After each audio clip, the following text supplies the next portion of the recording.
be with you. And with your spirit. A reading from the Holy Gospel according to John. Glory to you, Lord. Jesus said to his disciples, "If you love me, you will keep my commandments, and I will ask the Father, and he will give you another advocate to be with you always, the Spirit of truth, whom the world cannot accept, because it neither sees or knows him. But you know him because he remains with you and will be in you. I will not leave you orphans, I will come to you. In a little while the world will no longer see me, but you will see me, because I live and you will live.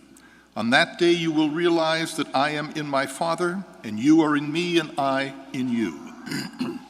Whoever has my commandments and observes them is the one who loves me. And whoever loves me will be loved by my Father, and I will love him and reveal myself to him." The Gospel of the Lord. Praise to you, Lord Jesus Christ.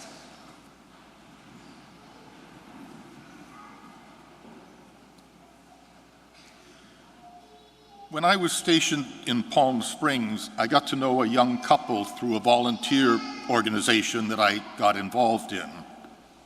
They were in their mid-30s. I don't know where their money came from. Neither one of them worked, and they lived in a very exclusive gated community where the homes were in the $3 and $4 million range. They were also probably the two most handsome people I have ever seen in my life. She was absolutely beautiful. And one day he came to see me in tears because his wife had caught him with another woman. And between the sobbing, he kept saying to me, "I don't know what I'll do. I love her so much. I love her so much." And I said, "Well, if you love her so much, why don't you keep the rules?" And he said, "Father, you don't understand. It's a guy thing." And I said, "No, it's not a guy thing. There are rules in every relationship, be it an employer and an employee, be it two lovers, be whatever. There have to be rules in everything, and there are rules in the church." We're living at an incredible moment of openness and fresh air with the papacy of Pope Francis. But we're not talking some type of spiritual anarchy. Within the church, there always has to be law.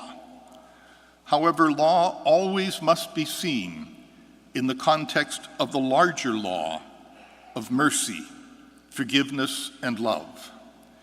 The proclamation of a saving God comes before moral and religious imperatives. If the balance between law and love is not achieved, the entire moral fiber of the church could collapse like a deck of cards. If our preaching consists of nothing but condemnations, as valid as some of those might be, they are not the fundamentals of Christian preaching.